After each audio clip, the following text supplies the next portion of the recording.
The Caldermore Palace ballroom blazed like the inside of a jewel box on the night of the royal midsummer ball. 800 candles burned in the crystal chandeliers overhead, casting everyone below in a warm, honeyed glow that made ordinary people look extraordinary, and extraordinary people look like gods. The polished marble floor reflected the dancers, like a second world trapped beneath their feet. A world of swirling silk and deep emerald, wine red, and midnight blue. The scent of hothouse roses and warm champagne drifted through the air, and somewhere near the gilded gallery above, a string quartet played a waltz so precise and so effortless it felt like breathing. Lady Seraphine Colt stood at the center of all of it, one gloved hand resting on the arm of the most powerful man in the room. She wore ivory satin with pearls threaded through her dark hair, and she smiled the smile of a woman who believed, truly believed, that everything she could see was already hers. Her other hand touched the Duke of Ashenvale's sleeve as if marking him, as if daring anyone in the room to say otherwise. No one did. No one ever did when Duke Alaric Vane was in the room. Duke Alaric Vane was 41 years old, tall, and built like a man who had never once doubted his own reflection. His jaw was sharp, his dark eyes calculating, and he wore his formal military-cut coat with the practiced ease of someone who had been dressed for power since birth. He was charming when he needed to be, and cold the rest of the time. And he had learned long ago that in this world, cold was more useful than warm. His family's estate, Ashenvale Hall, 4,000 acres of rolling Hampshire countryside, had tripled in value under his management. Or so he told people. Tonight, he was smiling more than usual. There was good reason for that. In exactly 20 minutes, he planned to walk to the center of this ballroom, request the quartet's silence, and announce his engagement to Lady Seraphine Colt.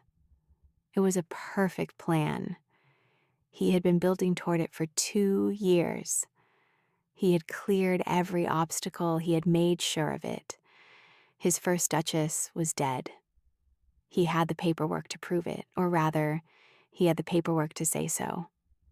And paperwork, in Alaric Vane's experience, had always been easier to control than people. The great doors at the far end of the ballroom opened at 11 minutes past 9. Most guests barely noticed. People arrived late to these things. It was expected, even fashionable. But the footman stationed at the door noticed. He noticed because the woman who stepped through those doors did not walk the way guests walked. She did not pause at the threshold to be announced, to smooth her gown, to search the room for familiar faces. She simply walked in, as though she had been here 1,000 times and had every right to return. She wore silver. Not pale silver, deep silver, the color of a winter sky an hour before dawn. A gown that caught every one of those 800 candles and held the light without releasing it. Her auburn hair was pinned at the base of her neck, simple and severe, not a strand out of place. Her skin was paler than it had once been, and her cheekbones stood out sharper, as if the last 2 years had carved away everything soft and left only what was necessary. She paused just inside the doors, long enough for one person to see her, and then another, and then the entire room began to understand that something was terribly, beautifully wrong. The whispers started like fire in dry grass, small, quick, unstoppable. A countess near the refreshment table grabbed her companion's arm. 2 gentlemen near the terrace doors turned from their conversation and stared with expressions that mixed recognition and horror in equal measure. An older woman in black, the Dowager Marchioness of Telford, who had known the Duke's family for 30 years, pressed her gloved hand to her mouth. She had attended the memorial service. She had seen the flowers, heard the eulogies, signed the condolence book with her own hand. The name that moved through the room was spoken in stages. First a question, then a disbelief, then a realization that landed in each new person like a stone in still water. It can't be the Duchess of Ashenvale? But it was. Anyone who had ever seen Isolde Vane, truly seen her, past the role and the title and the careful performance of a duke's wife, recognized her now. Not because she looked the same. She did not look the same at all. She looked like a woman who had survived something and had come back not to forget it, but to make certain it was never forgotten. The music played on, briefly. Alaric heard the shift before he understood it. 800 conversations did not stop at once. They slowed, the way a river slows when something enormous enters the water upstream. He felt Seraphine's hand tighten on his arm. Then he heard the name, close enough to catch. The Duchess. He turned. And for the first time in his adult life, the color left Duke Alaric Vane's face entirely. He stood absolutely still for 3 seconds. Then his eyes, trained since boyhood to assess a room, to find the exits, to calculate odds, began to move. The terrace doors to his left were 12 feet away and currently unblocked. The corridor behind the musicians' gallery connected to the east wing. The east wing had a servants' passage that led directly to the stable yard. He had used it before, years ago, when a situation had required quiet disappearance. His body made the calculation before his mind finished making it. He pressed Seraphine's hand from his arm and took a single step toward the terrace. Then he stopped, because Isolde was already looking directly at him from across the entire length of the room, and she was not running. She was walking toward him. Isolde Vane walked through the crowd the way water moves through stone, not forcing anything, simply going where it needed to go. Guests stepped aside without fully understanding why. Perhaps it was the stillness in her face, the kind of stillness that is not peace but something harder, something forged. Perhaps it was the way she held herself, back straight, chin lifted, neither aggressive nor tentative, as if this moment were simply the next logical step in a journey she had planned very carefully for a very long time. She did not look at the crowd. She did not look at Seraphine Colt, who had gone rigid as a candle beside the man who had placed her there. She looked at Alaric, only Alaric. The distance between them closed with each step, 20 feet, then 15, then 10. The string quartet had stopped playing somewhere around the 15-foot mark. The room had fallen into a silence so complete that the only sound was the soft brush of Isolde's silver gown against the marble floor. Alaric took another step toward the terrace doors. Then another. His mouth was moving, perhaps rehearsing an explanation, but nothing was coming out. He looked, for the first time in his life, like a man who was afraid. She stopped 6 feet from him, close enough that he could see her eyes clearly. They were the same gray eyes he had looked into on their wedding day 7 years ago. The same gray eyes he had watched dim with confusion and pain as the months of their marriage darkened into something unforgivable. But there was nothing dim about them now. They were the clearest, steadiest eyes in a room of 800 people, and they were looking at him the way a judge looks at a man who has already been found guilty. The room waited. Seraphine waited. The footmen, the dowager, the ministers, and their wives, the lords and the ladies who had attended the memorial service and signed the condolence book, and whispered amongst themselves about what a tragedy it was. They all waited. Isolde let them wait. She had waited 2 years. She could afford another breath. Then she did something no one in the room expected. She smiled. Not a warm smile, not the social performance of a duchess greeting guests. Something quieter. Something that said, I know everything. I have always known. And now so will they. She opened her mouth to speak, but Duke Alaric Vane chose that moment to run.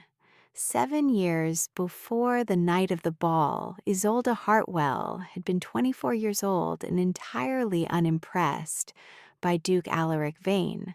She had met him at a garden party at Brentwich Park, the Derbyshire estate of a mutual acquaintance, on an afternoon so gray and damp that the roses along the terrace wall hung their heads in defeat. She had been wearing her second-best dress, pale green wool, a little short at the cuffs, and she had been deeply occupied with avoiding the host's eldest son, who had twice tried to corner her behind the conservatory. She had therefore been standing somewhat purposefully near the far end of the rose garden, watching a robin argue with a worm in the wet grass, when she became aware that someone had come to stand beside her. She looked up. He was tall, dark-haired, and carrying 2 cups of tea in a way that suggested he considered this slightly beneath him. He held one out to her without preamble. You look as though you are trying very hard not to speak to anyone, he said. I am doing the same. We may as well suffer together. It was the most honest thing he ever said to her. The courtship moved quickly. Alaric was attentive in those months. Not warm, exactly, but present. He remembered things she said. He sent books she had mentioned wanting, not flowers. He listened when she spoke about the small school she had helped organize on her family's Norfolk estate. And he did not tell her it was charming in that particular tone men used when they meant small and harmless. He asked her opinion of things and appeared to consider her answers. She had not expected to love him. She was not certain she ever did entirely, but she trusted him. That was the thing she came back to years later, in the low-ceilinged cottage on the Scottish coast, with only the sound of the sea outside and a single candle burning on the table. She had trusted him.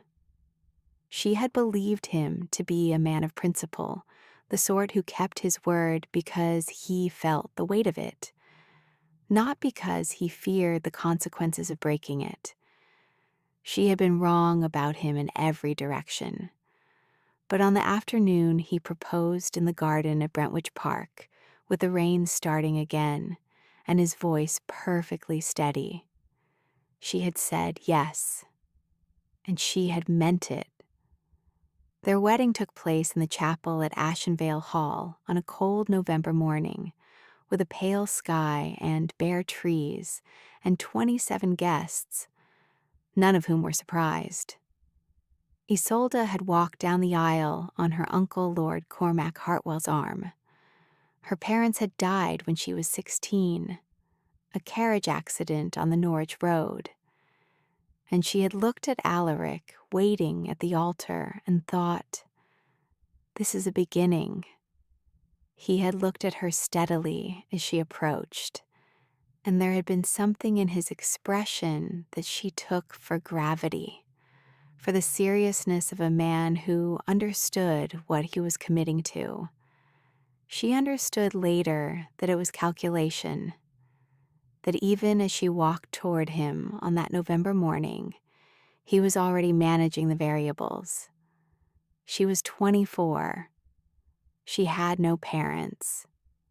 She had a modest inheritance that would, upon marriage, pass under his legal authority.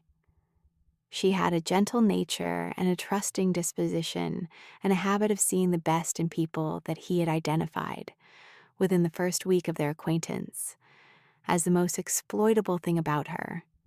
She said her vows. He said his.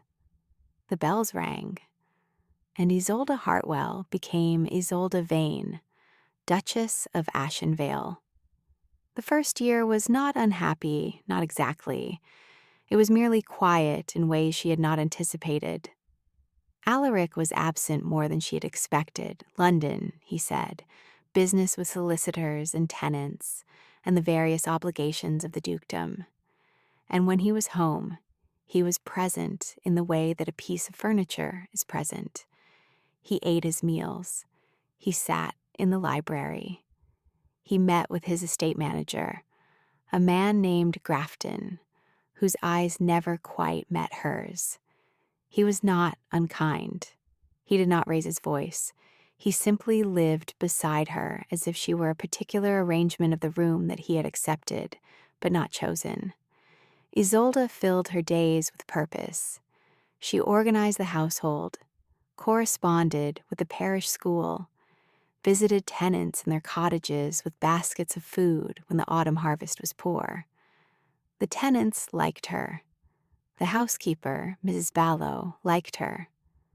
Even the dogs, two elderly spaniels who had been Alaric's mothers and who viewed all newcomers with suspicion, eventually conceded to let her scratch their ears. The Duke did not appear to notice any of it. He was too busy with the accounts. It was the accounts that changed everything. Not dramatically, there was no single moment of revelation, no document spread open on a desk, no letter dropped and caught mid-fall. It happened slowly, the way understanding almost always happens when we do not want it to, in fragments, in small irritations that refused to disappear. Isolde had no formal training in estate management, but she had grown up watching her uncle, Lord Cormac, run his property in Norfolk with meticulous care, and she had absorbed, without intending to, a sense of how numbers ought to move. She began reviewing household accounts in her second year at Ashenvale Hall, not out of suspicion, simply out of the need to feel useful. And the numbers she found did not move the way she expected. Payments to tenant accounts that did not appear in the corresponding ledgers. Entries for works on the cottages in the South Field that, when she walked out to look at them, had plainly not been done. Figures transferred quarterly to a private account listed under a name she did not recognize. She made notes. She said nothing. She checked again. The numbers did not improve. They were worse. She confronted him on a Tuesday evening in March, in the library after supper, with her notes laid out in a careful row on the desk between them. She had rehearsed what she would say. She had tried to frame it charitably. Perhaps it was a bookkeeping error. Perhaps Grafton was at fault. Perhaps there was a system she did not understand. She said all of this, offering him every reasonable exit. Alaric looked at her notes for a long time without touching them. Then he looked at her.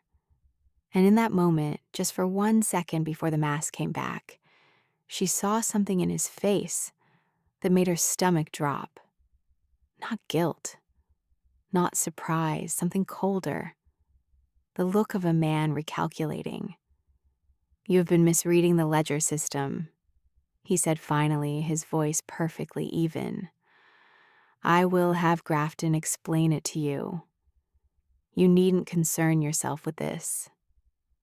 He swept her notes from the desk with one hand, gathered them without looking at them, and placed them in the fireplace. He did it so naturally that she almost believed him. Almost. She was still watching the paper curl and blacken when he left the room. She did not sleep that night. She knew. Within 3 weeks of that Tuesday evening, Isolde began to feel unwell. At first, she thought it was the season changing. The March damp had settled into the hall in a particularly unpleasant way that year, creeping under doors and gathering in corners. But the dizziness was unlike anything she had experienced before. It came in waves, unpredictable and disorienting, and it was followed by a trembling in her hands that made her teacup rattle against its saucer when she lifted it. She began to drop things. She began to lose track of conversations mid-sentence, searching for words that had been perfectly available a moment before. She mentioned it to Mrs. Ballow, who looked at her with an expression that Isolde could not quite read. She wrote to her Uncle Cormac, who replied with concern and offered to visit. She did not write to Alaric, who was in London. When he returned, he did not ask how she was. He arrived with a doctor, man she had never met, with small eyes and very clean hands, who asked her questions in a voice that presumed the answers. Dr. Prewitt. She did not trust him from the first moment she saw him. She was right not to. Dr. Prewitt stayed at Ashenvale Hall for 4 days. In that time, he examined Isolde twice, each time with the brisk efficiency of a man confirming something he already believed. He asked about sleep. She slept poorly, but she always had. He asked about appetite. It had diminished since the dizzy spells began, but that seemed natural. He asked in a tone carefully designed to suggest the question was routine, whether she had been experiencing disturbances of the imagination. She said she had not. He wrote something in his notebook that she was not permitted to read. On the morning of the 4th day, he spoke to Alaric in the library for 40 minutes with the door closed. When Alaric came to find her afterward, he sat across from her in the drawing room with his hands folded and explained quietly and reasonably that Dr. Prewitt believed she was suffering from a nervous condition aggravated by the stress of managing a large household. It was not unusual in women of her temperament, he said. There was a tonic that would help. He produced it from his coat pocket as he spoke. A small, dark bottle, neatly labeled. Prewitt's Restorative. She should take 15 drops in warm water each morning. She took it. Of course she took it. She was frightened. She was unwell. And the man sitting across from her was her husband, the person whose job it was to take care of her. The tonic tasted of anise, and something faintly bitter beneath it that she could not identify. She took it every morning, as instructed. Standing at the window of her dressing room in the pale northern light, 15 drops in warm water, and she waited to feel better.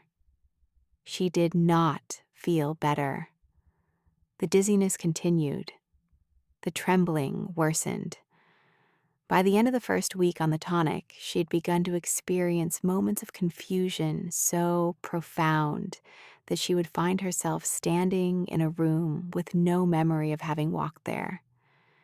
She would look at a familiar object, the blue vase on the mantelpiece, the small painting of the Norfolk coast that had been her mother's, and feel a terrible sliding sensation, as though the thing she was looking at was real, but she was not quite real enough to match it. She told herself it was the illness. She told herself the tonic simply needed time to work. She told herself that Alaric would not hurt her. She was wrong on all 3 counts, but she did not know it yet. She only knew the bitterness on her tongue each morning and the growing terror that she was losing her mind.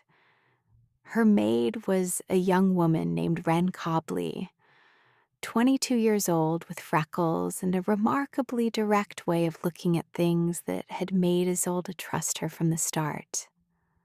Wren helped her dress each morning and undress each night, and she had been with Isolde for 3 years, since before the marriage.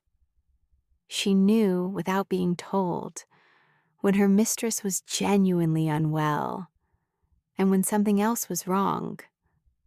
On a rainy Wednesday in April, while Isolde was resting on the chaise in her dressing room, and Wren was tidying the dressing table, the maid picked up the bottle of tonic and held it to the light from the window. She turned it in her fingers, reading the label. Then she uncorked it and sniffed the contents. Her expression did not change dramatically, Wren's face rarely did, but something shifted behind her eyes. She set the bottle down with particular care, as if she were thinking very hard about where to place it. That evening, while Isolde was at supper, Wren took the tonic to the village chemist, a retired man named Aldous Percy, who had spent 40 years compounding medicines and recognized an unfamiliar substance in a preparation in under 2 minutes. Wren came to Isolde the following morning with her face carefully composed and her hands clasped in front of her, and told her employer, in a low and steady voice, what Aldous Percy had found. The tonic contained, in addition to the listed ingredients, a compound derived from henbane, a plant with well-documented properties for inducing confusion, trembling, and, in sustained doses, what a physician observing from the outside might readily diagnose as the symptoms of hysteria or nervous collapse. Wren spoke clearly and without exaggeration. She then said that she believed the Duchess should write to her uncle immediately, and that the tonic should not be taken again. Isolde sat very still while Wren spoke. She had the sensation of the floor shifting beneath her chair. Not literally, not the dizziness. This was something else entirely. The feeling of a world reorganizing itself around a fact she was not ready for. She thought of the way Alaric had produced the bottle from his pocket, the efficiency of the gesture, as if it had been prepared, as if it had been planned. She said to Wren, "You must not tell anyone about this." She was thinking of what would happen to Wren if she did. She did not think quickly enough.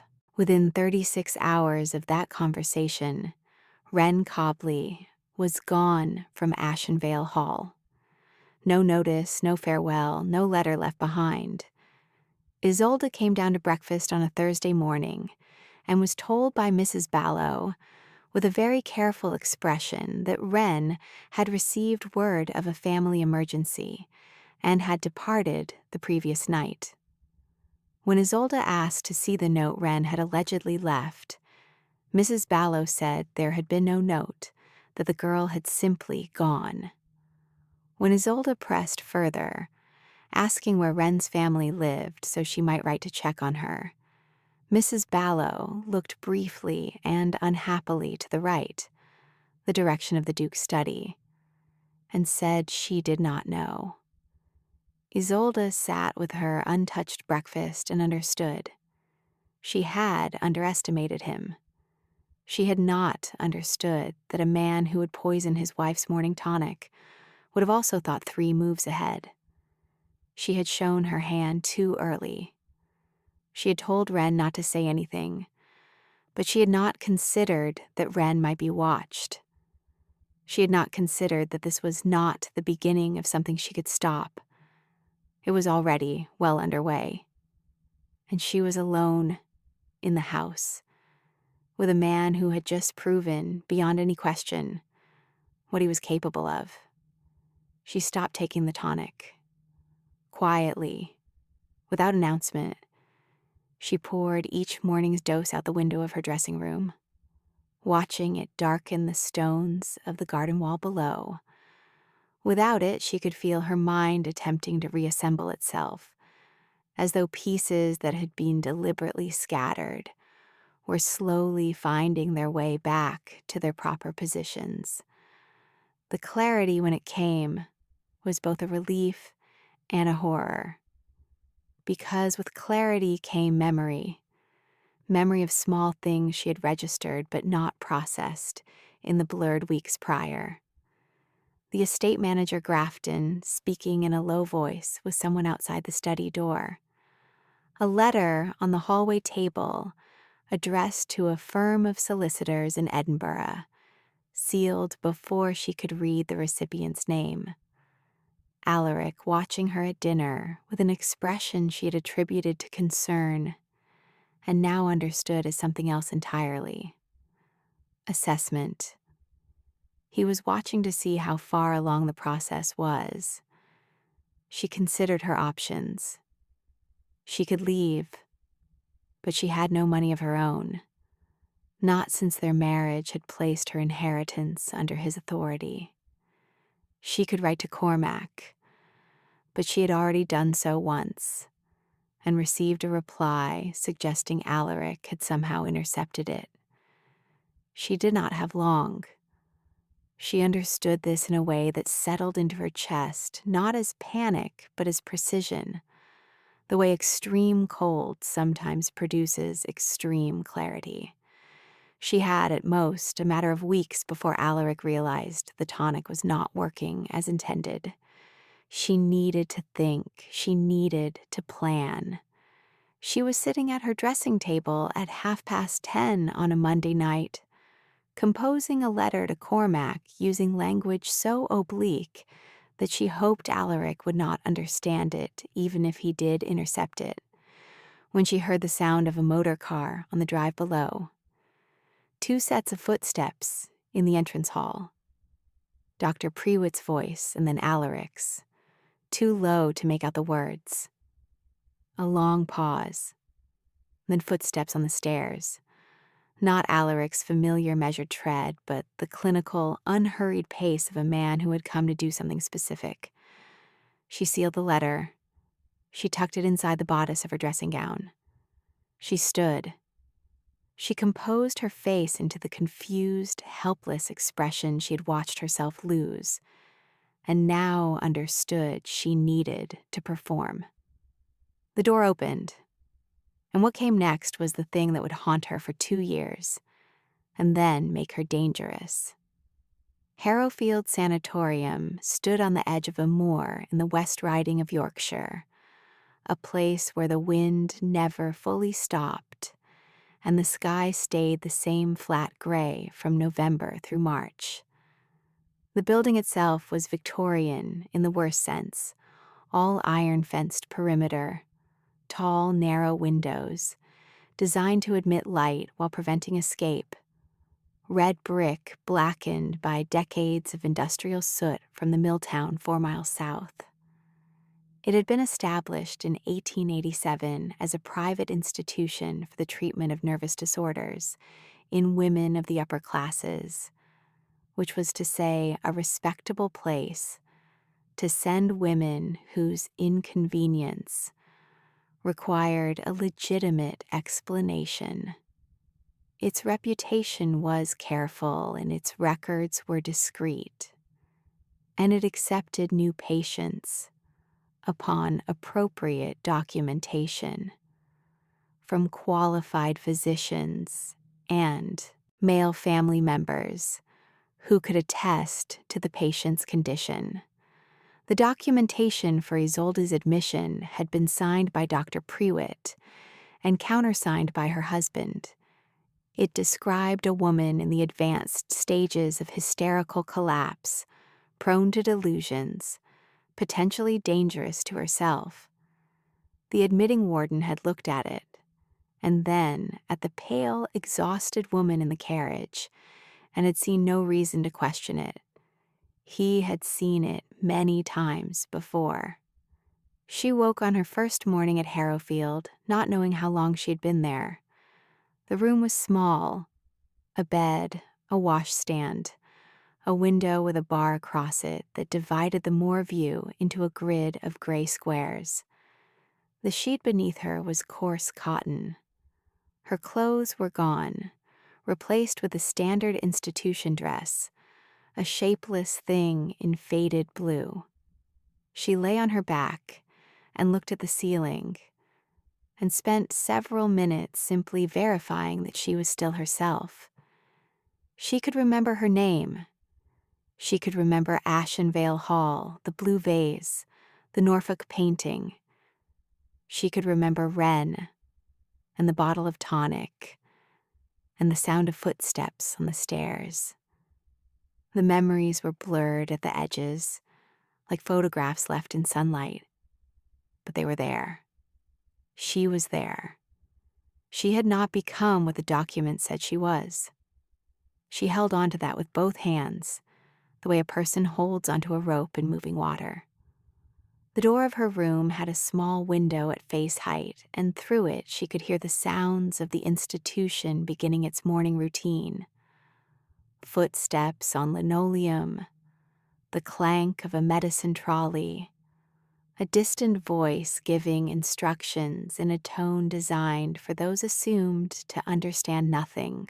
The weeks at Harrowfield blurred in the way that all places do when there is no variation to mark time's passage. There was breakfast, there was the medication. The orderly brought in a small paper cup each morning. There were 2 periods of supervised walking in the courtyard, during which patients moved in slow circles like water draining. There were sessions with the on-site physician who asked her questions from a list and wrote her answers in a notebook he never let her see. Isolde answered his questions carefully, honestly, mostly, but with the awareness that honesty about the tonic, about Alaric, about the accounts, would be absorbed into the diagnostic framework of her file and emerge as further evidence of delusion. She did not take the morning medication, or rather, she appeared to take it, holding the small paper cup to her lips and pressing the tablet beneath her tongue and disposing of it later in the courtyard drain. It was dangerous, but being medicated was more dangerous. She could feel herself thinking more clearly with each day she refused it. She built small routines, observations she recorded in her memory because she had no paper, patterns she tracked in the staff's behavior, weaknesses in the daily routine. She filed away carefully against the day she would need them. Dr. Alara Finch arrived at Harrowfield on a Tuesday in October, 7 months after Isolde's admission. She came as a replacement for the previous physician, who had retired abruptly, and she was 35 years old, compact and precise in her movements, with close-cropped, dark hair and the kind of eyes that looked at things from multiple angles before settling on a conclusion. She had qualified at Edinburgh and spent 5 years in the women's ward at the Royal Infirmary before accepting the Harrowfield post, and she brought with her a diagnostic approach that was, for its time and place, unusual. She began by disbelieving the file, not dismissing it. She read every document carefully, but treating it as a hypothesis to be tested rather than a conclusion to be confirmed. She reviewed Isolde's case on her first day. She noted the original diagnosis. She noted the patient's history as recorded by Dr. Prewitt. She noted the treatment protocol. She noted the date of admission. Then she requested an unmedicated observation period, citing her preference for baseline assessment before continuing treatment. The request was unusual. The warden granted it reluctantly. Alara sat down across from Isolde in the small consulting room, and for the first time in 7 months, someone looked at Isolde Vane as though she might be worth listening to. They talked for 2 hours on that first Tuesday. Ilara asked about Isolde's history, not the hysterical episodes, not the delusions, but her life before Harrowfield, her childhood in Norfolk, her Uncle Cormac, the small school on the estate, the marriage. Isolde answered carefully at first, watching Alara's face for the particular blankness of a physician who had already made up her mind. She did not find it. What she found instead was attention, the kind that asks follow-up questions that only make sense if the answers to the first questions actually mattered.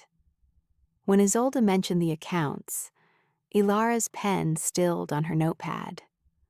When Isolde described the tonic, the trembling hands, the replaced maid, Ilara's expression did not change, but she stopped writing entirely, which Isolde has already identified as the sign of a person storing something separately from the official record. At the end of the 2 hours, Ilara said, "I would like to continue this conversation tomorrow, if you are willing." It was the first time anyone at Harrowfield had asked for her willingness. Isolde said yes. She walked back to her room that evening with something she had not felt in 7 months pressing carefully against the inside of her sternum: hope. Over the following 6 weeks, Ilara reduced Isolde's sedative dosage by increments so gradual they did not appear in the official treatment log as anything other than routine adjustment. She cross-referenced Isolde's described symptoms against the known chemical properties of henbane compounds, using a pharmacology reference she had ordered from Edinburgh. And she compiled her findings in a personal notebook she kept locked in the case she brought to work each morning and took home each night. She did not share her conclusions with the warden. She understood that sharing them would trigger a review that would, in all probability, result in her removal from Harrowfield and a revised treatment protocol for the patient. She had seen it happen before. Instead, she brought Isolde paper, a small notebook, the kind that could be pressed flat under a mattress, and a pencil that could be similarly concealed.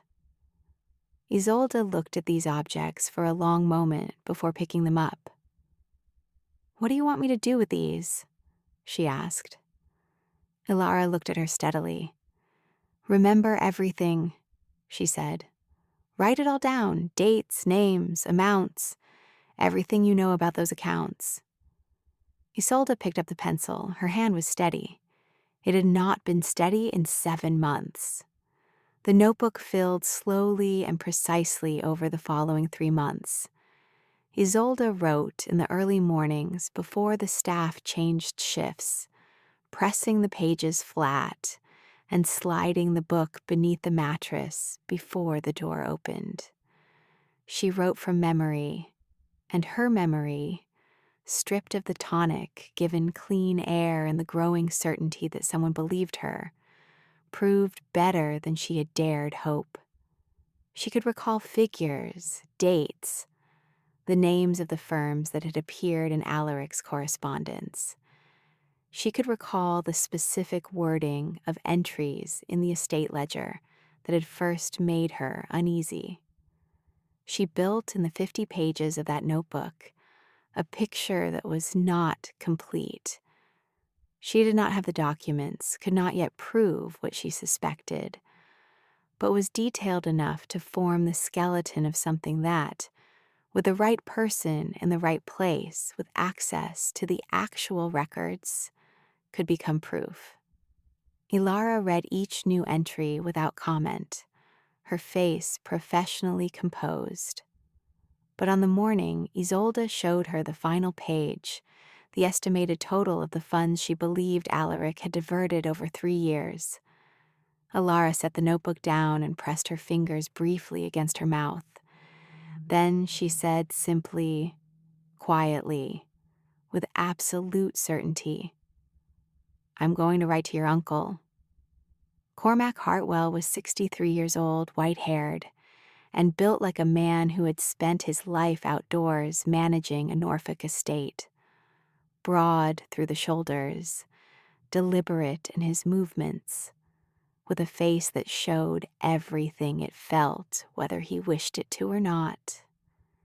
He had loved Isolde since she was 8 years old and had come to live with him after her parents died, carrying a small leather bag and a composure that had broken his heart precisely because she was too young to know it was already extraordinary. He had walked her down the aisle at Ashenvale Hall with the private concern of a man who did not fully trust the groom, but had no evidence sufficient to say so aloud. He had received her first letter, the oblique, careful one she had written before the footsteps on the stairs, and had read it 4 times and understood from its evasiveness that something was deeply wrong. He had then received nothing for 7 months. Not a word. He had written 6 letters to Ashenvale Hall and received formal 3-line replies, purportedly written in Isolde's hand that did not sound like Isolde's voice in any sentence. He had been trying to find her. Then Ilara Finch's letter arrived on a Friday morning, and he was in his motor car within the hour. He came to Harrowfield not as a social visitor, but as a former solicitor. From 40 years ago, before the estate had consumed all his professional attention, who had obtained, through contacts in London he had never stopped maintaining, a formal writ of review from a magistrate questioning the legality of the original committal order. It was not a release order, not yet. But it was enough to require the warden to allow independent examination of the patient. Ilara met him at the gate on a Tuesday morning in January, 14 months after Isolde's admission. She had the medical notebook under her arm. She brought him to the consulting room and then went to fetch Isolde. Isolde walked in and stopped when she saw him. Cormac rose from his chair. His face did the thing it always did, showed everything. And what it showed in that moment was a grief so large and a relief so absolute that it occupied the entire room. He crossed to her. He put his hands on her shoulders and looked at her, the way a man looks at something he thought he had lost irretrievably and cannot yet trust that he is truly seeing. "Isolde," he said. That was all. It was enough. The plan that the 3 of them constructed over the following 3 weeks was careful, specific, and deliberately unhurried. Rushing was not an option. Alaric Vane had connections in the legal system. A solicitor in London named Bramwell, who had handled the committal documentation, a magistrate in the West Riding, who was a shooting companion, and whose name appeared in Alaric's correspondence. And any attempt to pursue formal release through standard channels risked triggering a response that would result in Isolde being moved to a facility where she would be harder to reach. What they needed was not a rescue. What they needed was evidence, enough of it organized well enough, to ensure that when Isolde left Harrowfield, She did not leave as a patient who had recovered sufficiently for release, but as a woman who had never legitimately been a patient at all. "If we go too soon," Ilara said, on the third evening, with a fire burning low and 3 cups of cooling tea on the consulting room table, "he will simply find another doctor and another facility and another set of documents, and the next time will be designed to prevent exactly this kind of interference." Cormac nodded. He had already thought this. Isolde, listening, said, "I need the estate ledgers." The escape itself happened on a night in February, 14 months and 3 days after Isolde had arrived at Harrowfield. It was not dramatic in the way that escapes are in stories. No climbing of walls, no pursuing figures, no overturned furniture. It was quiet and deliberate, and had been planned across 6 weeks of small adjustments. Ilara had arranged her schedule so that she was on duty on that particular night. She had arranged, through careful management of the staff rota, that the 2 staff members on overnight duty on the East Corridor were both people who were occupied elsewhere. She had procured a set of clothing for Isolde, sensible dark wool, a traveling coat, which she had brought into the facility folded inside her own case over several visits. At 2:30 in the morning, she unlocked the door of Isolde's room. Isolde was already dressed. She was standing in the center of the room with a small notebook pressed flat inside the lining of the coat, and she was looking at the window, the barred window with its grid of gray squares, for the last time. She did not say goodbye to it. She turned, walked through the door, and did not look back.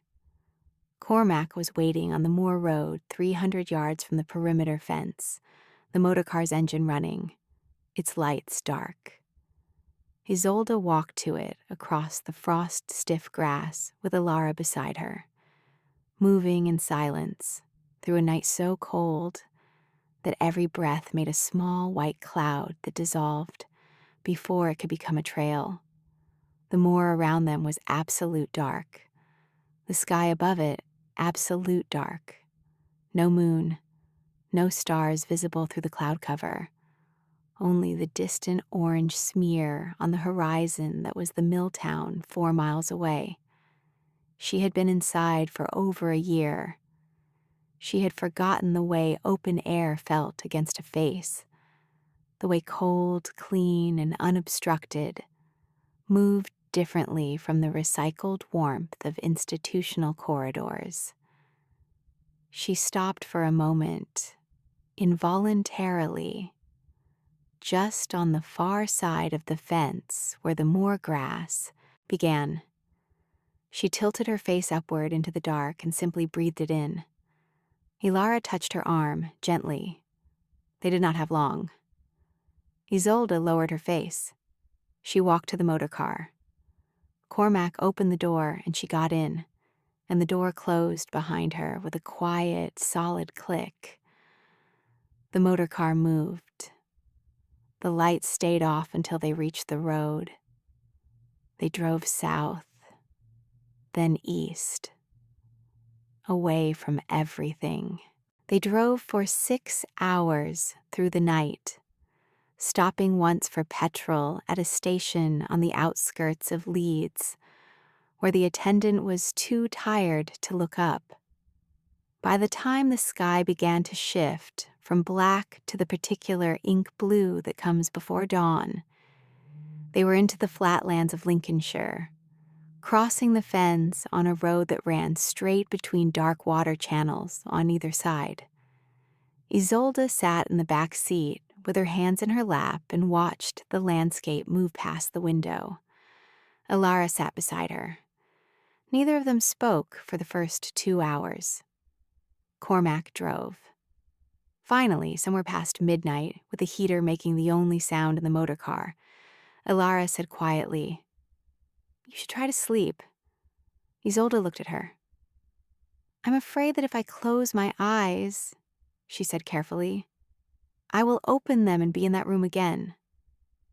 Ilara considered this honestly.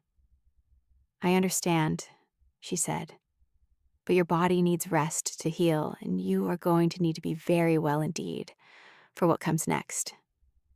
Isolde looked out the window again. The fenlands stretched flat and patient in every direction. "Yes," she said finally, and closed her eyes. She slept. She did not dream of the room. The cottage was on the Moray coast in Scotland, a low stone building 40 yards from the sea that Cormac had rented under a name connected to neither of them in any traceable way. He had stocked it beforehand. Coal for the fire, food in the larder, blankets that smelled of cedar storage, a small sitting room with a table large enough to work at, a bedroom with curtains that blocked the morning light, a view from the sitting room window of the North Sea, gray-green in winter, restless, enormous, going on forever in all directions until it blurred into the horizon and became indistinguishable from the sky. Isolde stood at that window on her first morning in the cottage and pressed her palm flat against the cold glass and looked at the water. Ilara was behind her, making tea. Cormac was at the table, reviewing the notes they had brought. In a little while, they would sit down together and begin working out what they knew, what they could prove, and what they still needed. In a little while. But for this moment, just this single early morning moment, Isolde stood at the window and breathed. In, out again. She was alive, she was free, and she had a great deal of work to do. 2 years is a long time when you are waiting. It is a short time when you are building something that must not fail. Isolde understood this, and she divided those 2 years accordingly, not into days or weeks, because days and weeks would make the waiting unbearable, but into tasks. Each task had a completion condition. Each completion condition unlocked the next task. It was the most disciplined thing she had ever done in her life, and she did it in a stone cottage on the Moray coast with the North Sea as her only witness. And she did not let herself think about the warm rooms of Ashenvale Hall or the blue vase on the mantelpiece, or the way the autumn light came through the south windows in the afternoon, amber and slow and kind, because thinking about those things was not a task, it was a wound, and she could not afford to be wounded. Not yet. First, the estate accounts. She had the notebook. She had the figures. She needed access to the actual documents. This was the problem she gave to Cormac's London solicitor, a careful, methodical man named Tobias Crane, 50 years old, with offices in Gray's Inn and a reputation for patience that Isolde found immediately and profoundly reassuring. Tobias Crane had spent the first month reviewing what Isolde had reconstructed from memory, the figures, the dates, the names of the transfer accounts, and had concluded, without theatrics, that what she described was consistent with a systematic embezzlement operation that had been running for at least 4 years prior to her committal. He wrote to her in the careful, coded language they had established, references to estate management matters that, to anyone who might intercept the letter, were unremarkably tedious. To Isolde, they were a map. He had, through contacts he declined to name specifically, obtained access to the records of the private Edinburgh account under the name Ralston and Associates, a name she had caught in Alaric's correspondence and recorded in the notebook. He had cross-referenced it against a second account registered under a different name in a Dublin bank. He had found a third. The total figure he eventually arrived at, expressed in the letter as a reference to square acreage of hypothetical farmland, represented a sum that, converted at the appropriate rate, meant that Duke Alaric Vane had diverted, over the course of 6 years, enough money to rebuild every tenant cottage on the Ashenvale estate twice over, and still have enough remaining to retire comfortably to the continent. The death certificate was the thing that had briefly stopped Tobias's habitual composure. It had been filed with the General Register Office in London 18 months after Isolde's committal, which meant that for the past 6 months, she had been, on paper, legally dead. Alaric had filed it himself, citing a private physician's attestation, the physician being Dr. Prewitt, whose signature had also appeared on the original committal order. The certificate listed the date of death as 6 weeks after Isolde's admission to Harrowfield, a date by which, presumably, Alaric had expected the sedative regimen to have achieved a conclusion he had not been required to manage directly. When it had not, the death certificate had been filed anyway. Either he was supremely confident the matter would resolve itself in his favor, or he had decided that the paperwork would precede the reality. Isolde read Tobias's coded description of this document 3 times in the sitting room of the Moray cottage, while the fire burned and the sea moved outside the window. She pressed her thumbnail into the palm of her other hand until the sensation was sharp enough to anchor her. She was not dead. She had proof she was not dead. What she needed now was for the world to see it. Ilara's contribution to the evidence was both the most personal and the most formally powerful. Over the 2 years in the cottage, she had compiled from memory and from the personal medical notebook she had kept at Harrowfield a full clinical account of Isolde's case. The original diagnosis as presented in Dr. Prewitt's documentation, the discrepancies she had identified between that documentation and the observable clinical presentation, the chemical profile of henbane compounds and their symptomatic overlap with the conditions Prewitt had listed, and her own detailed record of Isolde's presentation under reduced sedation, the speed and clarity of her cognitive recovery, the absence of any symptom consistent with the hysterical condition the documents described. She had had this account reviewed by a colleague at Edinburgh, a senior physician who had no connection to Alaric, to Harrowfield, or to any element of the case, and he had provided a written assessment confirming that the documentation as described did not support the original diagnosis, and that the treatment protocol, including the nature of the tonic, constituted a serious and deliberate harm to the patient. He signed it with his full name and credentials. It was the most important piece of paper in the case.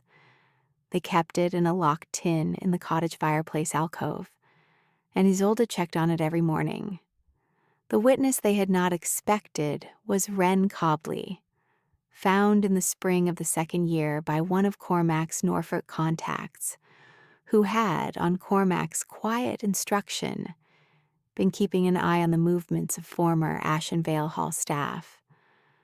Wren was living in Ipswich, working as a seamstress, and when Cormac's contact approached her with extreme caution and asked whether she might be willing to speak to someone about her time at the hall, she had not hesitated.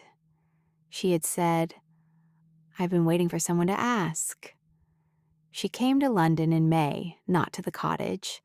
Isolde's location remained known only to Cormac, Ilara, and Tobias, but to Tobias's Gray's Inn offices, where she gave a signed statement that described in precise, unflinching detail the day she had taken the tonic bottle to the village chemist, what Aldous Percy had told her, and what had happened to her in the 36 hours that followed. She named Grafton. She named the specific morning she had last seen the Duke speak privately with Dr. Prewitt, before Prewitt's second visit to the hall. She remembered everything. She had always remembered everything. She had simply not had anywhere to put it yet.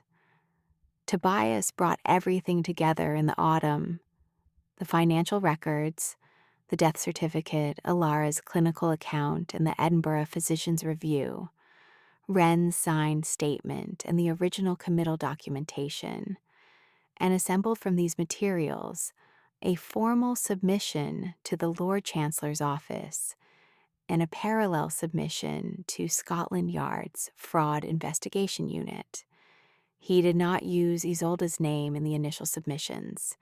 He used the name of the estate, the names of the financial institutions, and the name of Ralston and Associates, and he let the documents lead.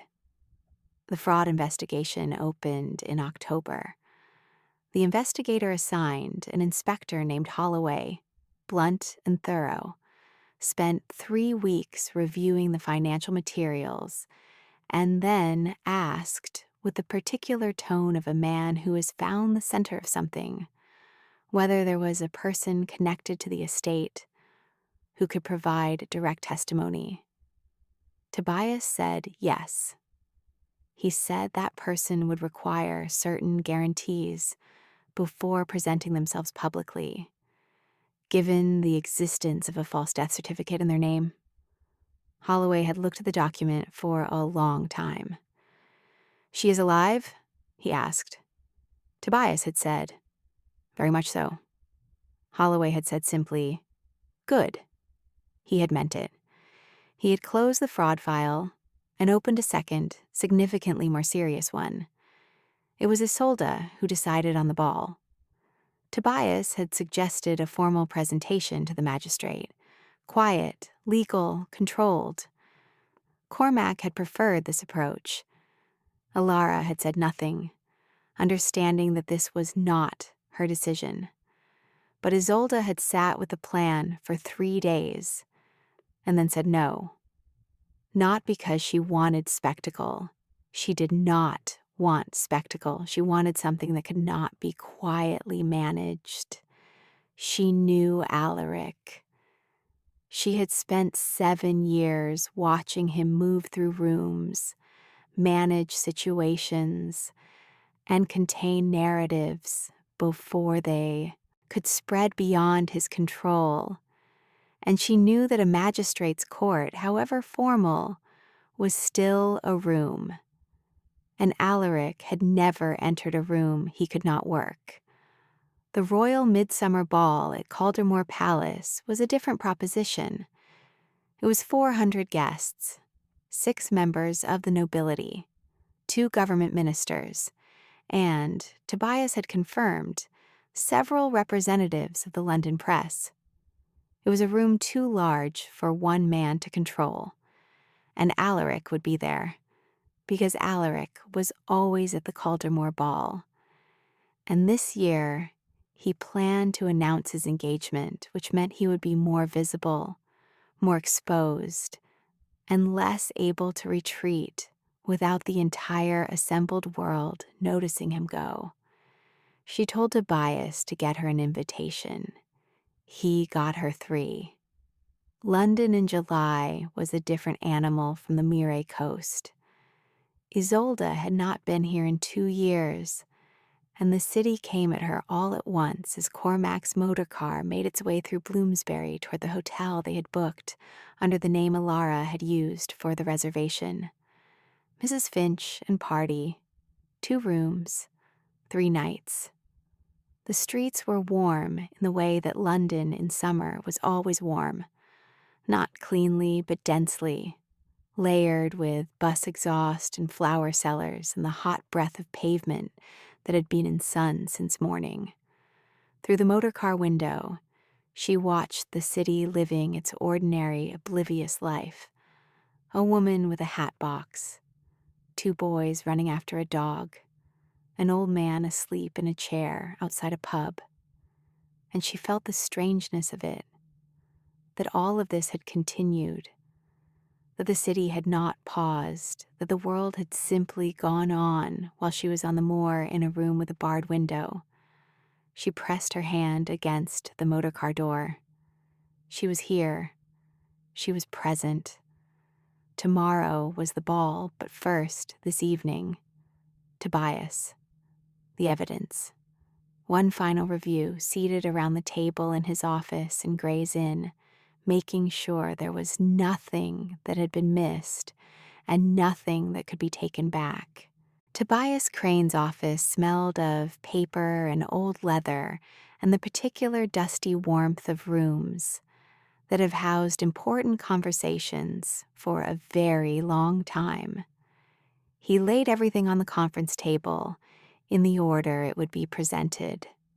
The financial records first, the clearest and most immediately damaging, followed by the death certificate, which sat in its own folder with a particular kind of silence around it. Then, Ilara's clinical account tabbed and cross-referenced. Then the Edinburgh Physician's Review. Then Wren's statement, handwritten in her careful seamstress's script, 3 pages long. Tobias walked through each item without theatrics, explaining what it proved, what it suggested, and what a competent defense attorney might attempt to say about it. For each attempted argument, he had a counter prepared. He had been preparing for this for 8 months. He was calm in the way of a man who has done everything within his power and has made peace with what is beyond it. Isolde sat at the end of the table and listened to him. Across the table, Inspector Holloway sat with his own set of copies, making occasional notes. Cormac sat beside Isolde. Ilara was at the window. The city made its sounds outside. When Tobias finished, there was a silence. Then Holloway said, "It's enough." Inspector Holloway had spent 2 months reviewing the financial submissions, and he was a man unaccustomed to being surprised. He had spent 15 years in Scotland Yard's fraud division and had developed in that time a comprehensive immunity to shock at what people would do for money. But the death certificate had done something to his expression that the financial records had not. He had gone very still when Tobias first showed it to him. And now, in the Gray's Inn office, he returned to it one final time, holding it at the corner between 2 fingers, as if the paper itself were something he did not want to touch unnecessarily. "He had her committed," he said, not asking. "He poisoned her to produce the symptoms that justify the committal," Tobias replied. He arranged for the committal documentation to be signed by his personal physician. He dismissed the maid who discovered the tonic. He diverted intercepted correspondence so that her family could not locate her. And when the intended resolution did not occur on the timeline he expected, he filed a death certificate rather than wait for one to become legitimate. Holloway set the document down. He looked at Isolde across the table. "You are a very brave woman," he said quietly. "I'm a very angry one," she replied. Cormac had arranged the remaining logistics with the quiet efficiency of a man who had spent 60 years solving problems. He had confirmed with the palace secretariat that the ball would proceed as planned, that the Duke of Ashenvale was among the confirmed guests, and that an inspector of Scotland Yard could be present among the event's security staff without announcement or explanation, not an unusual arrangement for events of that scale. He had also arranged for Tobias to attend as a guest, for Alara to attend as the companion of a friend who had a standing invitation, and for Wren Copley to wait in a hotel 2 streets from Caldermore Palace, available by telephone if she was needed. He had confirmed the presence of 3 members of the press who had been given, through a carefully managed intermediary, advance indication that the ball might yield something newsworthy without any specifics that could be traced back to their party. He had covered every angle he could think of, and several that Tobias had identified. He sat across from Isolde in Tobias's office as Tobias rolled the documents back into their folders and said, simply and sincerely, "We have done everything we can." Isolde looked at the table where the evidence had been, now cleared, except for the grain of the wood and the ring from Cormac's teacup. She thought about everything that had happened to build those documents. The months in the room with the barred window, the mornings hiding the notebook under the mattress, the night walk across the frost-stiff moor, the 2 years in the cottage with the sea outside, the task-by-task patience of it all. She thought about Wren, who had known something was wrong and had acted on that knowledge and had lost her position for it, and had waited quietly in Ipswich for 2 years for someone to come and ask. She thought about Alara, who had walked into a sanatorium as a new physician and had chosen, at professional risk she could not fully calculate, to believe a patient the record said was not worth believing. She thought about Cormac, who had driven 6 hours through the night with his lights off and had not cried until the motor car stopped on the moor road, and he could afford to.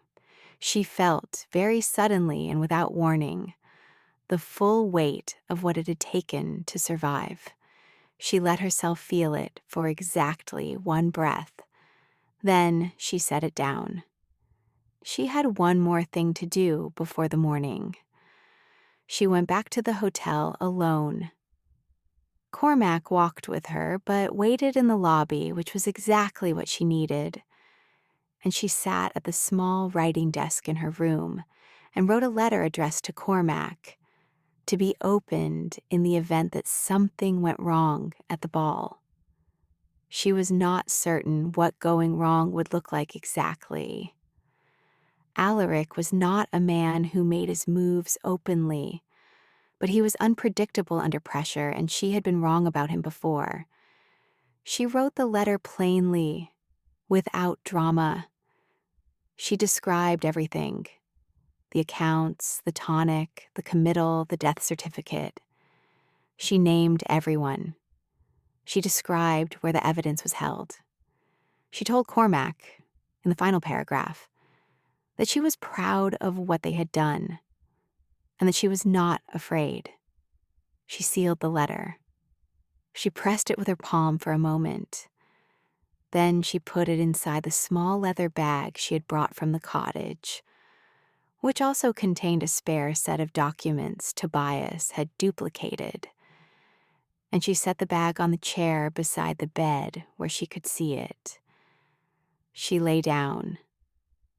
She did not sleep immediately, but she slept eventually, deeply, without dreams. The gown had been Alara's idea, not the style. Isolde had known what she wanted to wear from the moment she decided on the ball. But the color. Alara had said silver specifically, and when Isolde asked why, Alara had said, "Because you are not in mourning, and because they will see you before they hear you, and what they see should not be forgettable." Isolde had agreed. The dressmaker had produced something that was, Isolde thought on the morning she put it on for the first time, exactly right. Not elaborate. She was not a woman who used elaboration as armor. Simple and severe, in line, with a depth of color that moved between silver and gray depending on the light, like water under cloud. She stood before the hotel room's full-length mirror and looked at herself for a long time. She was 31 years old. She looked older than she had 7 years ago, and younger than she had felt in Harrowfield. And she looked above all like herself, the self she had been rebuilding for 2 years in a cottage on the sea. Not the frightened wife who had watched her notes curl and blacken in the library fireplace. Not the patient in the faded blue institution dress. This, herself. She put on her earrings. She was ready. Alaric Vane moved toward the terrace doors with the measured urgency of a man who has decided to appear unhurried while also leaving. It was a particular skill, one he had developed over decades of managing situations that required visible composure and invisible retreat. And it had served him well many times. He knew exactly how to move through a room without triggering the attention of the people in it. A slight angle of the shoulder, a direction that could, from any vantage point, be read as intentional rather than evasive. A face that communicated mild social purpose rather than fear. He was deploying all of this now. He had crossed 8 feet of marble floor since he had seen Isolde's face. He had 4 feet remaining before he reached the terrace doors. The crowd between him and those doors was thinning slightly. People had stepped back, unconsciously creating a clear space in the room. The kind of space that forms when everyone has stopped moving and is watching something. He registered this peripherally. He pressed on. 3 feet. Then he reached the terrace doors, pushed the handle down with his right hand, and opened them, and found Lord Cormac Hartwell standing in the doorway, accompanied by 2 very calm, very large men who were plainly not guests. Cormac had the particular stillness of a man who has been waiting for something for a very long time and has finally arrived at the moment of it. He looked at his niece's husband, the man who had poisoned her, committed her, filed a death certificate in her name, and then planned to announce his engagement to another woman at the Royal Midsummer Ball. And he said absolutely nothing. He did not need to. The 2 men flanking him were Inspector Holloway and a constable from Scotland Yard, who had been stationed in the garden since 9 o'clock that evening. Holloway showed his identification with the quiet efficiency of a man for whom this was not extraordinary, merely procedural.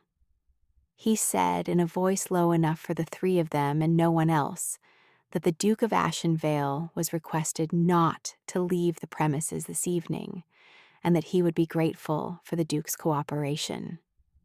Alaric looked at Holloway. He looked at the identification. He looked at Cormac's expression, which had not changed.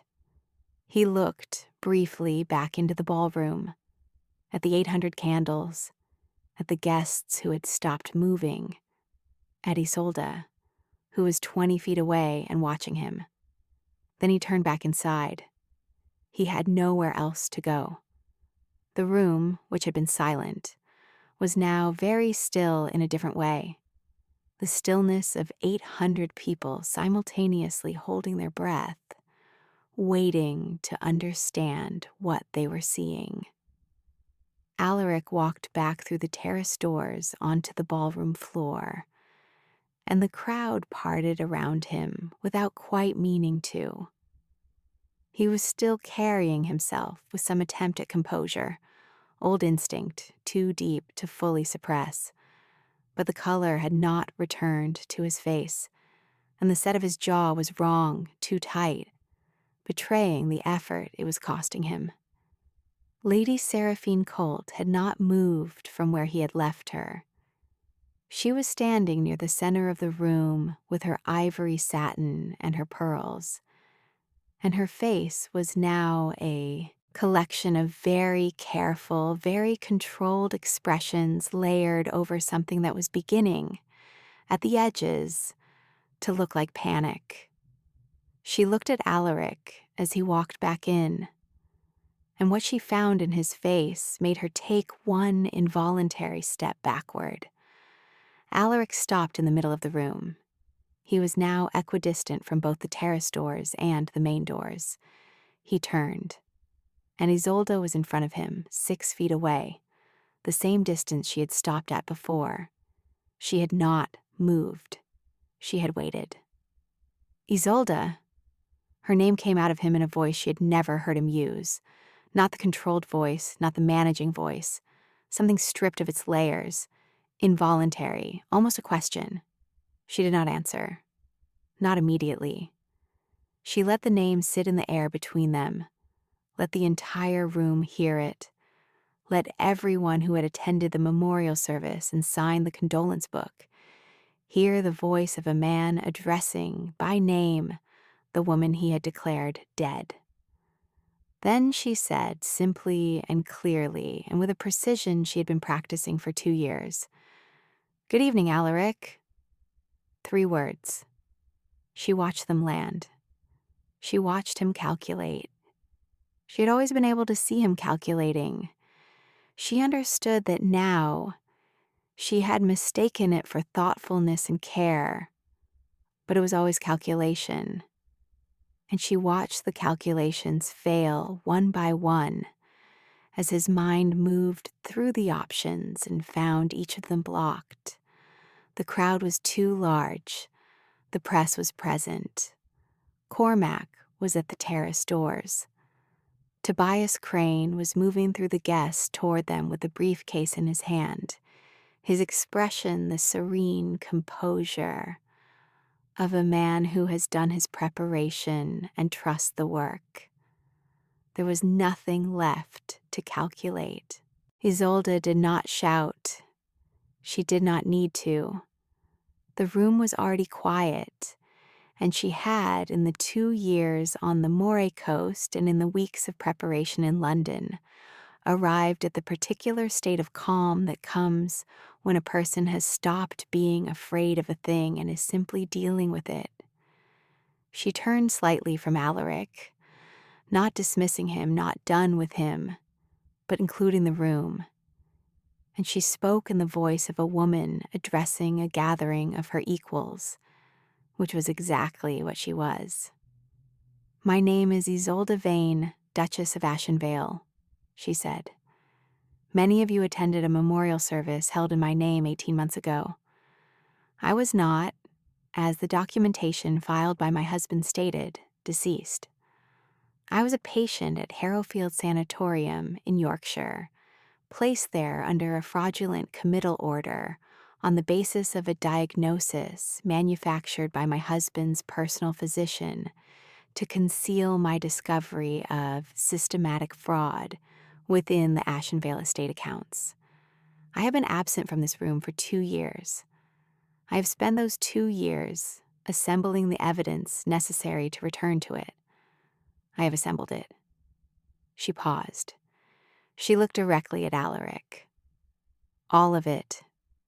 The effect of these words moved through the gathered guests, like the recognition of her face had moved through them at the beginning of the evening, in expanding rings from the center outward, each ring a slightly different grade of comprehension.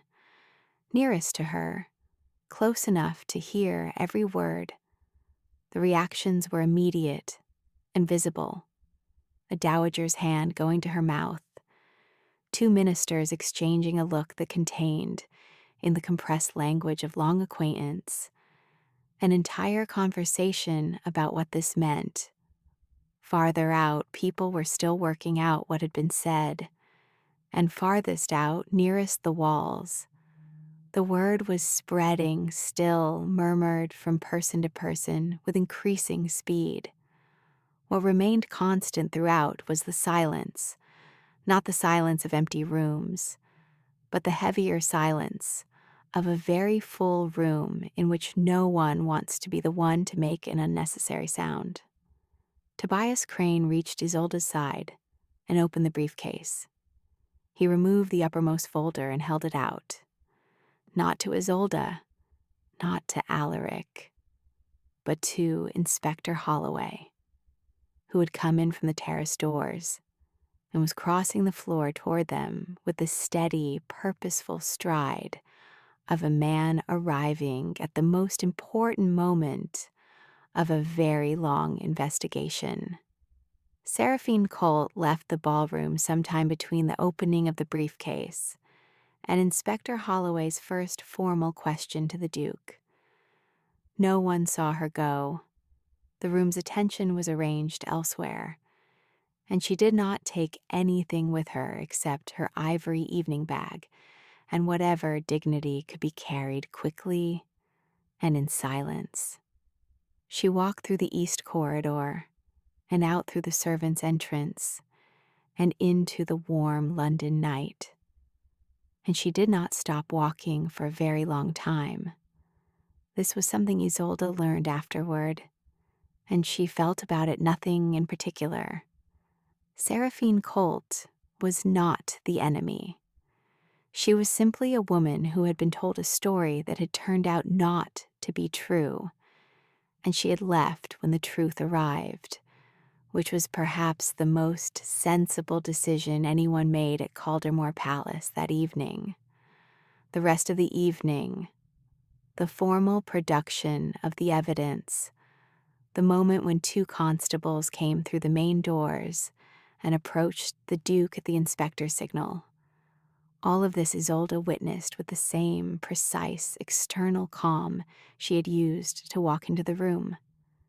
Inside, it was different. Inside, something that had been held rigid for 2 years and 3 months was beginning, with enormous caution, to release. The formal production of the evidence took 45 minutes, not because the documents themselves required extensive explanation, but because Alaric's solicitor, Bramwell, who had arrived at the ball as a guest and was now attempting with diminishing success to insert himself into the proceedings, kept interrupting. He was a small man with a very loud manner, and he deployed both aggressively, citing procedural irregularities, questioning the provenance of the financial documents, suggesting that the patient at Harrowfield could not be authenticated as the Duchess without additional documentation. Tobias Crane answered each interruption with the calm of a man who had anticipated every single one of them. When Bramwell cited procedural irregularity, Tobias produced the writ of magistrate review that Cormac had obtained 18 months earlier, predating any procedural question Bramwell could raise. When he questioned the financial documents, Tobias produced signed authentication from the bank's own inspector. When he suggested authentication of Isolde's identity, Tobias produced a sworn affidavit from the registrar at the church where Isolde and Alaric had married, accompanied by the wedding register itself, couriered from Hampshire that morning. With each production, Bramwell became quieter. After the 12th, he became silent. The room watched all of this from the radius of space that had formed around Isolde and the inspector, like a theater audience that has forgotten it is watching a performance. The death certificate was the moment the room changed again. Holloway held it up, briefly, precisely, for long enough to be seen by those closest, and read aloud from it in his flat, factual Scotland Yard voice. The patient's name, the stated date of death, the cause, the attending physician. He read the physician's name, Dr. Pruitt, with no additional inflection, and then he asked the room whether Dr. Prewitt was present. He was not. He had not been at the ball.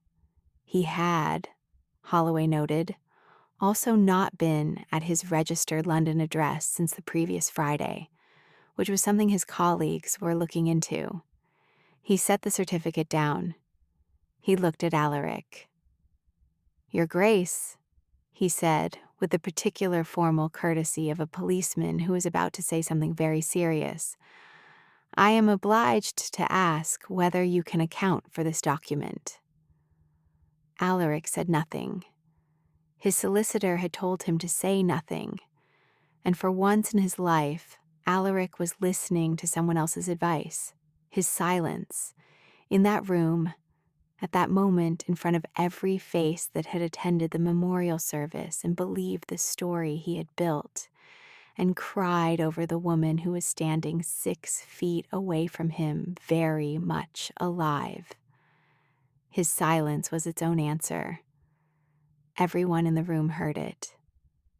The financial records occupied the next 20 minutes and required Tobias to be joined at the briefcase by a specialist from the fraud investigation unit, who walked through the transfer records with the systematic precision of someone who had been reviewing them for 8 weeks and had moved far beyond their surface into their structure.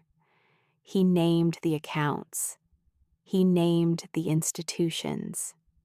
He named the total figure diverted, not the estimate from Tobias's initial review, but the verified total arrived at after 8 weeks of cross-referencing with the actual banking records obtained under the magistrate's warrant.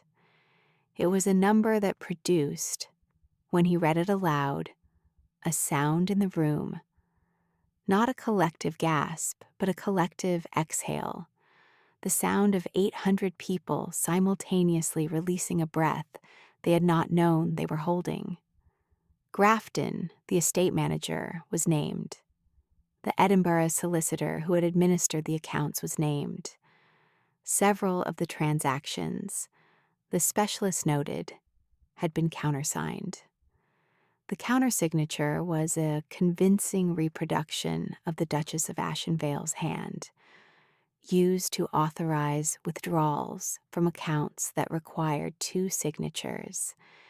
It was not, the specialist confirmed, the Duchess's actual signature. She had been in Harrowfield when those documents were signed. Alara Finch spoke for 10 minutes, from memory, without notes.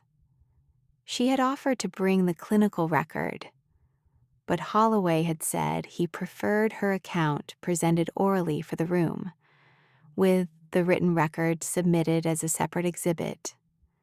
She described Isolde's clinical presentation on arrival at Harrowfield, the diagnostic documentation she had inherited from Dr. Prewitt, and the specific discrepancies between those documents and what she had observed. She described the chemical properties of the henbane compound she had identified in the tonic preparation, its known neurological effects, and the trajectory of Isolde's recovery once the compound was no longer administered. She was not a dramatic speaker. She was precise and even and absolutely devastatingly clear, and the precision of her words had the effect of making everything she described more horrible, not less, because there was no softening agent of emotion, only facts, placed one after another like stones in a wall that was being built right in front of the room. When she finished, the ballroom was very quiet. An older gentleman near the back murmured something to his companion. A woman in blue began, very quietly, to cry. Alaric was looking at the floor. He had not looked up since Alara began speaking. Wren Cobley was not in the room. She was in a hotel 2 streets away, waiting by the telephone. But her statement was. Tobias read it aloud, which was not strictly necessary given that it existed as a written exhibit. but which was, Isolde understood, a deliberate choice. He wanted the room to hear Wren's voice in the words, the particular economy and honesty of a woman who sewed for a living and had carried a secret for 2 years because she had no one with sufficient power to receive it until now. He read, the morning she had taken the bottle to Aldous Percy, what Percy had told her, the 36 hours that followed, and the morning she had found her position terminated and her belongings in a bag outside her room. He read her final sentence, which she had written in the same careful script as the rest. I want it to be known that I did not leave my post voluntarily. I was removed because I had discovered something, and I believe my employer knew what I had discovered and acted accordingly. He set the statement down. The room had nothing left to say. It had been said. All of it had been said clearly and completely and in front of every person who had the power to make sure that it could never be unsaid. Alaric did not break in the way that people in stories break. No collapse, no outburst, no dramatic moment of disintegration. He broke in a smaller, more accurate way. His composure simply ran out. It did not run out all at once, but in increments, visible to anyone watching closely enough, as the evidence accumulated and the space around him contracted. The space that power makes, the invisible perimeter of authority that the powerful carry with them into every room. That space was gone now. He was standing in the ballroom of Caldermore Palace, in a room of 800 people, and he was simply a man in a very expensive coat who had done terrible things and been found out. And the perimeter that should have protected him had dissolved. And without it, he was not a duke at all. He was just a person, and the person was frightened. He said to Holloway, in a voice with nothing left to manage it, I would like to speak with my solicitor in private. Bramwell, who had gone gray, looked at the floor. He was thinking about the countersignature. He was thinking about the documents he had helped process. He was thinking about the specific legal meaning of the word accessory. Holloway said evenly, in due course, Your Grace. They arrested him at 11:15, when the formal questioning at the scene was concluded, and the documentation had been transferred to Holloway's custody. The constables, who had been waiting in the lobby, came forward, and Holloway gave the formal caution in a voice that carried clearly enough for the nearest 50 people to hear every word. Alaric did not speak. He did not look at Isolde. He looked at a point somewhere above everyone's heads as the constables positioned themselves beside him. And then he walked with them toward the main doors, and the crowd parted for him as it had parted for Isolde earlier, but differently. The parting for Isolde had been shock, recognition, the adjustment of a room to the presence of someone who should not have been there and was. The parting for Alaric was something else.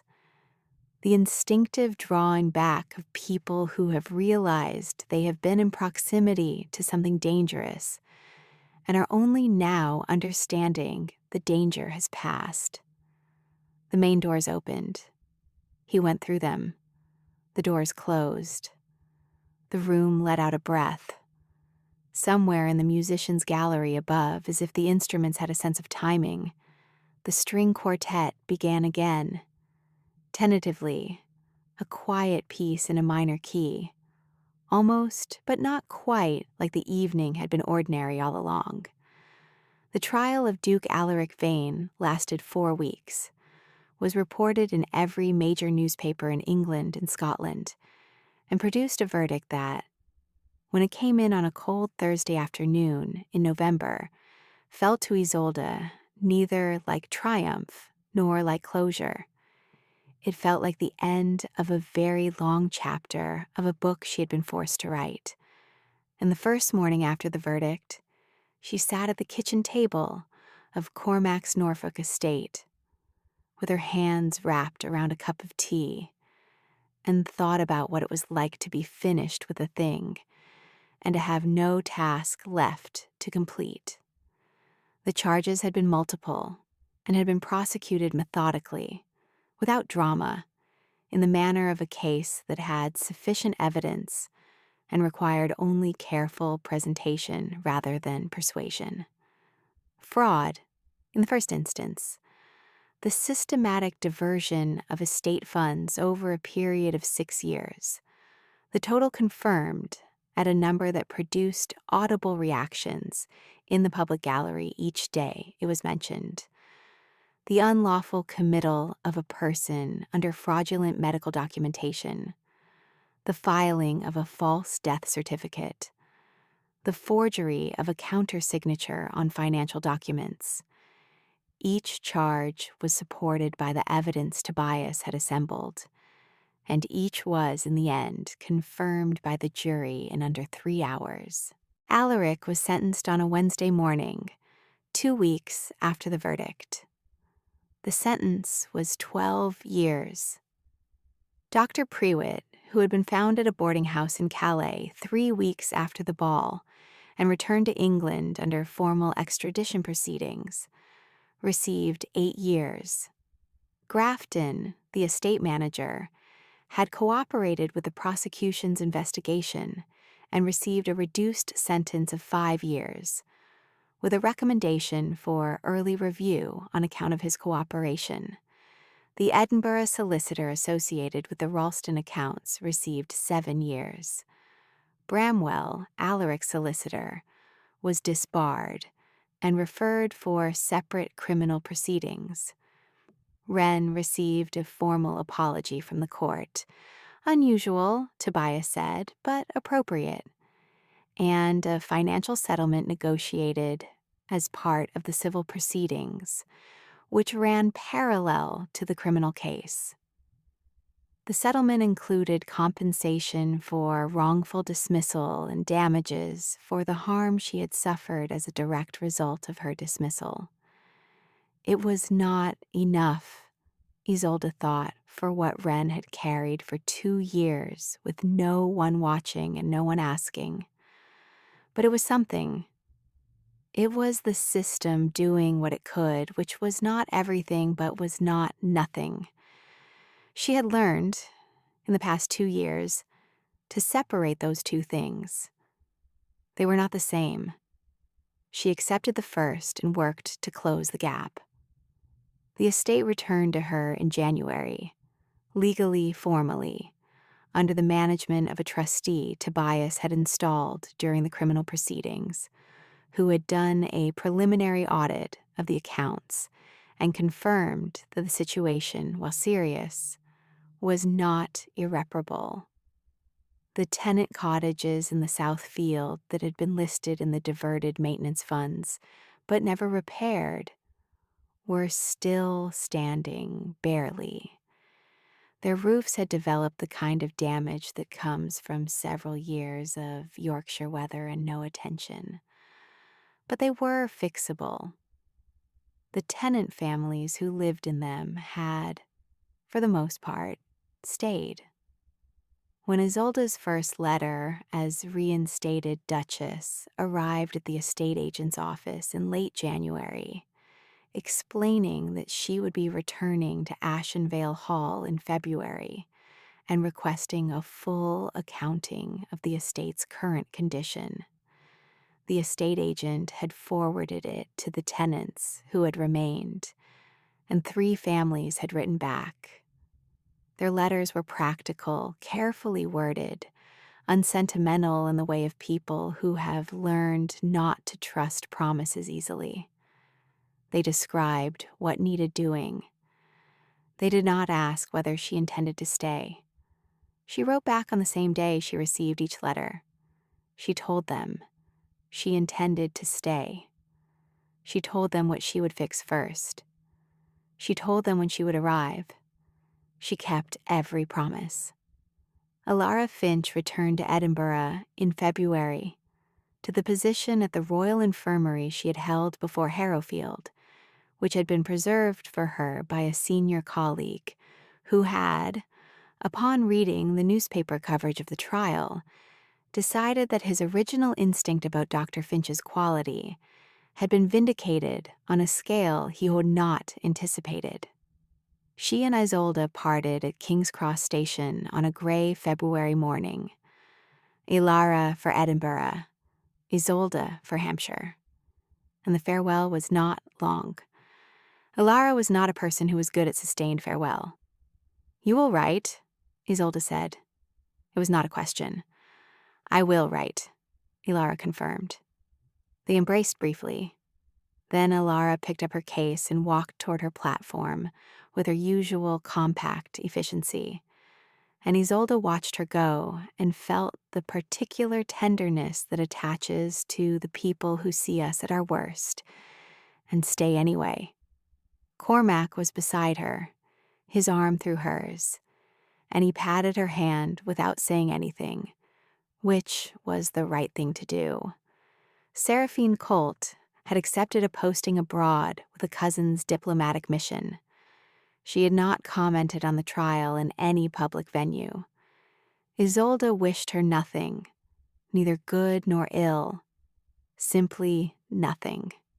She arrived at Ashenvale Hall on the 14th of February, which she had not planned and which struck her when she noticed the date as either fate or coincidence, and she had decided during the past 2 years that she no longer believed in either. She had driven herself. Cormac had offered to come, and she had told him she needed to do this alone. And he had understood because he always understood what she meant before she finished saying it. The drive through Hampshire was long and quiet. Bare trees against a winter sky. The road familiar in the way of things you have carried in your memory for so long that the real version seems slightly smaller than the one inside you. She turned through the gates of Ashenvale Hall at 3 in the afternoon, when the light was already going.